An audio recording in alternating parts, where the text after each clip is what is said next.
꼭지요. 구독, 좋아요, 알림 설정까지 모두 부탁드려요. 안녕하세요. 치킨스탁TV입니다. 이번 영상에서는 한국캐피탈을 다뤄보려고 합니다. 최근에 누가 봐달라고 해서 저도 진짜 오랜만에 한번 본 것 같습니다. 보는 김에 은행 그리고 대출 관련해서도 이모저모 이야기를 해볼게요.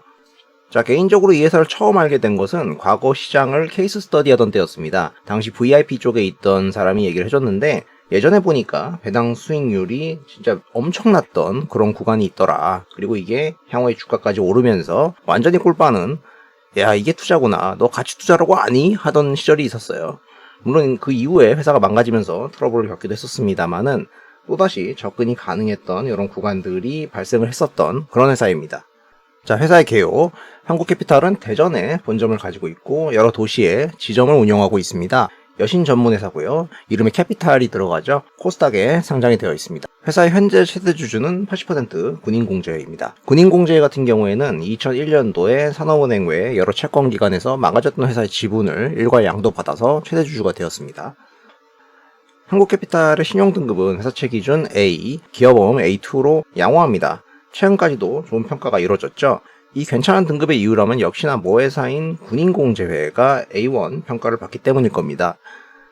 군인공제회 같은 경우에는 별도 기준 자본금이 9조에 육박을 하고요.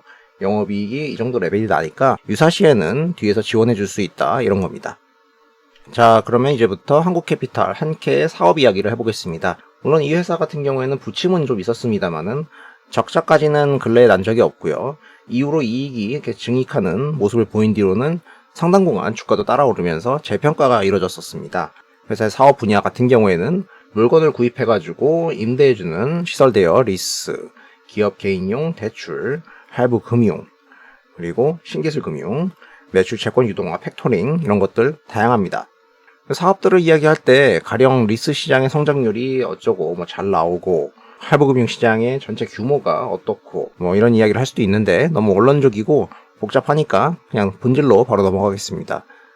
일단 금융회사의 손익계산서 같은 경우에는 일반 제조업과는 다소 차이가 있어 보이죠. 그래서 금융업을 보기 싫어하는 분들도 있는데 막상 뜯어보면 되게 단순합니다. 회사가 각종 이자, 수수료, 자산평가 이런 데서 수익이 있을 것이고 뭐 비용도 있을 겁니다. 그걸 다 합산한 게 여기 있는 나오는 영업이익입니다. 그리고 관리비 빼주고 뭐 기타 관련 떼주면은 세금 세전이익 나오고 세금 떼주면 순이익 나오는 거죠. 그래서 어떤 표기에 따라서는 이게 이제 여기에 해당하는 이렇게 연결됩니다. 어쨌든 사업 영역별로 자금을 운용하는 규모를 보자면은 대략 커져가지고 전체 기준으로 한 3조 2천억 정도까지 됐는데요. 노란 쪽 부분이 늘어난 것입니다. 그런데 사실 대부분은 이 대출 채권에 해당을 하고 있습니다. 그래서 여기만 보면은 된다는 거겠죠. 역시 최근까지도 이 대출 채권 위주로 증가하고 있고요. 실제 회사의 영업이자 수익 같은 경우에도 사실상 이 부분이 뭐 다라고 할 수 있습니다. 리스 같은 경우에는 취급고가 늘어나는 구간에서도 오히려 수익은 감소했었습니다. 큰 의미는 없겠죠. 사업이 주로 어떤 산업 쪽으로 나가는가 보니까 증가하는 쪽이 대부분 금융, 공공 및 기타, 가계 이런 부분입니다. 그중에서도 기타로 표기된 부분이 가장 큽니다. 여기 보시면은 이게 나와 있죠. 하지만 사실 다트상에 공시로만 보면은 이게 구체적으로 어딘지 알기는 어려운데요. 대부분 부동산 PF 그리고 담보대출입니다. 결국 부동산 시장과 함께 꿀을 빨았다고 볼 수가 있을 겁니다. 자, 부동산 프로젝트 파이낸싱 PF는 기존에 이제 담보를 받아가지고 이렇게 대출을 해주는 방식이 아니라 부동산 시행사의 사업 가능성을 보고 지원을 해주는 방식이죠. 그래서 부동산 경기가 좋을 때는 이게 고수익을 기대할 수 있으니까 많이 늘렸던 것일 겁니다. 아무튼 그런 사업을 하려면은 돈이 한두 푼 드는 게 아니니까 자기 자본 외에도 외적으로 어디선가 조달을 해왔겠죠. 그게 금융이잖아요. 회사는 이런 사업을 위한 자금 조달을 대부분 사채 그리고 금융기관 차입금으로 조달을 하고 있습니다. 자, 조달하는 방식은 단기가 한 30% 정도 되고요. 중장기가 60% 정도 되는데 여기에 대해서 이제 이자를 내야 되겠죠. 자, 그런데 회사가 지급하게 되는 이자율 같은 경우에는 최근에는 이제 상향이 이루어지고 있습니다. 사채 기준으로도 그렇고요. 원화 차입금 기준으로도 그렇습니다. 이게 늘어나게 되면은 회사가 지급해야 되는 이자가 늘어나고 뭐 비용이 늘어나게 되는 거겠죠. 이것은 역시나 최근에 기준금리 인상과 연계가 되는 것이겠죠. 각국의 금리 스파이크에 따라서 한국도 7월 달에 50bp 올렸고 하는 총재가 계속해서 25bp씩 올린다고 했으니까 뭐 계속 오르겠죠. 그러면 지금 아니어도 나중에 뭐 조금씩 자금 조달할 때 금리가 계속해서 올라가게 될 겁니다. 만약에 그런 부분 비용이 영 걱정된다 하면은 과거처럼 군인공제회의 자금을 끌어다가 사용할 수도 있을 겁니다. 증자가 이루어지면 주주배정 증자로 일어날 테고 소액주주도 이걸 받아가지고 시간이 좀 걸리겠지만은 이런 식으로 사업을 풀어나가는 방법도 있습니다. 자, 아무튼 현재까지 동사는 이자 수익률을 잘 내고 있는 것으로 나타납니다. 올 1분기 때도 조금 개선됐습니다. 금리가 오르면 대출금리를 올려서 대응할 수 있다 이런 관점에서 일반적으로 금융주를 금리 상승기 때 보기는 보거든요. 그런데 최근에는 상황이 좀 바뀐 것 같습니다. 은행들이 이례적으로 대출금리를 인하한 경우도 있었는데요. 이거는 관치금융의 영향권이라고 보고 있습니다. 눈치 보면서 계속 이제 사업을 하는 거겠죠. 윤석열 정부에서 갈궈서 못 올리게 했다 이런 이야기가 있습니다. 그리고 Q단에서는 경기가 불안하다고 느끼면은 대출이 예전처럼 계속해서 늘어나기 힘들 수도 있겠죠. 심지어 터질 수도 있겠는데 최근에는 가계대출 쪽 같은 경우에는 기타 대출 위주로 계속해서 상환이 이루어지고 있고요. 주택담보대출 같은 경우에는 있기는 있지만 예전 대비는 증가한 모습은 아닌 것 같습니다. 이렇게 반기 기준으로 봐도 그렇고 6월달로 봐도 그렇습니다. 기업의 대출 같은 경우에는 대기업 위주로 조금 늘어나긴 했습니다만은 최근에 계속해서 이렇게 늘어나고 있다 말하기는 좀 어렵겠습니다. 그리고 중소기업단도 마찬가지겠죠. 자, PQC단 이런 우려들이 계속해서 제기가 되고 있기 때문에 실제로 대표 은행주인 KB, 신한, 하나 같은 경우에는 다 같이 손잡고 이렇게 줄줄줄 흐르고 있는 그런 모습이 연출되고 있습니다. 한국캐피탈 같은 경우도 다소 비슷할 거라고 생각을 하는데요. 사실 지금 금융주를 투자하기 좋은 상황은 아니라고 생각이 되는데 다소 원래 은행주랑 조금 비슷하게 움직이는 경향성이 있기 때문에 비슷하게 흘러갈 것으로 보입니다. 일단 앞에서 말씀드렸던 요인들이 이제 금리에 대한 경고 혹은 대출 축소 리스크 이런 게 있었는데 이게 이제 투자에 있어서 첫 번째 리스크 요인이 되겠습니다.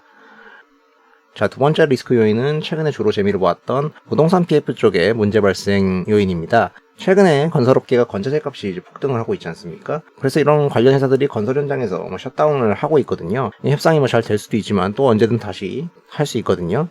그래서 자재가 없으면 시공이 어려울 것이고 시공사 같은 경우에도 자기 수익성을 좀 챙겨달라고 할 수도 있거든요. 그러면 PF를 조달하는 시행사에게도 문제가 생길 수가 있는 거겠죠. 현장에서 공사가 하루라도 늦어질수록 대출을 쓰는 입장에서는 부담이죠. 그렇다고 아랫단 좀 숨통 트이게 협상을 해주면은 자기 몫이 줄어들기도 할 거고 또 최근 지방 같은 경우에는 미분양이 쌓여가고 있는데 그런 사이트를 갖고 있다면은 수금도 못할 테니까 이런데 만약에 대출 노출되어 있다면 부실 요인이 될 겁니다. 물론 캐피탈사들이 알아서 잘 심사를 했다고 하겠지만은 혹시나 터지게 되면은 부담이 될 수 있겠죠. 실제로 과거에 저축은행들이 PF 위주로 이제 재미를 보다가 계속 부실이 노출되면서 후루룩 무너졌습니다. 상장 폐지도 꽤 됐었고요. 근데 최근에 저축은행들이 PF 관련 대출액이 계속 늘어나고 있다 이런 식으로 나와 있죠. 자, 이번에도 다시 터지는 거 아니야? 우려가 있을 수 있겠죠. 증권사 중에서는 관련해서 메리츠증권이 이야기가 나올 법하고요. 정부에서는 최근에 검사 출신 금융감독원장이 전수조사를 예고했습니다. 그래서 다들 노심초사하고요. 캐피탈사들, 한국캐피탈도 예외는 아닐 수 있습니다. 리스크 요인이겠죠. 그리고 실제로 이렇게 되면은 회사들도 몸을 엄청 살릴 겁니다. 조금이라도 안 좋아 보이면은 대출을 축소하는 행보로 갈 수도 있습니다. 자, 만약에 대출 채권이 터져가지고 못 받게 되면 손해가 막심 고리끼인데 공시상으로는 다들 이제 우량한 게 많다 이렇게 표기를 해놨습니다. 그러니까 알아서 잘 분류했겠지만은 진실은 보통 시간이 알려주죠. 나중에 이제 상황에 따라서 추가적으로 충당금을 더 쌓아야 될 수도 있는데 이런 부분에서도 조금 안 좋게 느껴질 수 있는 요인이 있습니다. 자, 그럼 다시 돌아와서 현재까지의 상황을 보겠습니다. 그래도 최근 몇 년간 회사가 돈을 벌어놨기 때문에 자본금이 꽤 많이 늘었어요. 그거에 따라서 시가총액도 이렇게 커졌는데 최근에는 주가가 빠져가지고 이 갭이 벌어지고 있죠. 그래서 PBR 기준으로는 사실 좀 낮아지고 있습니다. 그리고 이익은 현재까지는 일단 늘고 있으니까 역시 주가와의 갭은 이제 벌어져 있겠죠. 그래서 단순하게 봤을 때는 지금까지 계속 상황이 좋았으니까 메리트가 느껴질 법도 합니다. 하지만 앞서 말했던 이제 상당한 우려 요인이 있고 시장 상황도 있으니까 손이 막상 나가기는 쉽지 않을 겁니다. 현재까지 지표는 나쁘지 않을 수 있는데 손을 들이대기는 좀 부담스러울 수도 있다는 것이죠. 결국 윗단을 사지 않는다면 아랫단을 산다는 소리인데 바텀 피싱을 노린다고 생각을 하면은 이 회사를 판단하게 되는 것은 배당 수익률이 아닌가 싶습니다. 현재 한 5% 정도가 약간 안 되는데요. 만약에 시장이 추가적으로 골로 가서 코로나 수준까지 주가가 빠진다고 치면은 해당 수익률이 이렇게 높아지게 될 거거든요. 물론 배당은 이익의 그림자이기 때문에 이익 레벨이 어느 정도 나오게 되냐 이런 이슈는 있겠습니다만은 부동산 업황 때문에 감익을 하더라도 어느 정도까지는 버틸 수 있는 구간이 있을 겁니다. 군인공제가 쥐고 있는 사업이다 보니까 사실 배당은 웬만하면 줘요. 역사적으로 보면은 한 20원 정도 생각하시면 될 것 같고요. 소액주주 차등 배당으로 줬습니다. 그리고 작년에는 35원 줬죠. 그러니까 접근한다면은 이 레벨은 그래도 준다고 보고 가정을 시작해야 되지 않을까 싶습니다. 그래서 그렇게 가늠을 해가지고 분할로 이렇게 줍줍하는 사람들이 있을 수도 있는데, 결국에 만약에 구조도 비슷하고 상황도 비슷하게 흘러간다면은 굳이 한국캐피탈이냐, 나는 은행주가 차라리 낫다 이러시는 분들도 나올 수 있습니다. 이 부분에 대해서는 제가 나중에 따로 다뤄볼 텐데요. 각자 상황에 따라서 판단하시면 되겠습니다. 자, 만약에 향후에 회사의 이익이 줄고 배당도 줄어가지고 한 20원 정도까지 나온다고 치면은 5%로 역산했을 때 한 400원까지 주가가 빠져야 되거든요. 35원으로는 한 700원 정도인데요. 이 사이 어딘가가 이제 치열한 구간이 되겠죠. 참고로 코로나 때 이 주식의 최바닥은 335원이었습니다. 근데 막상 여기까지 가기 쉽지 않을 거고, 막상 여기까지 가면은 또 살 수 있겠느냐. 자, 여기까지 간략하게 한국캐피탈이라는 회사를 살펴봤습니다. 영상이 도움되셨다면 구독과 좋아요를 부탁드립니다. 시청해주셔서 감사합니다.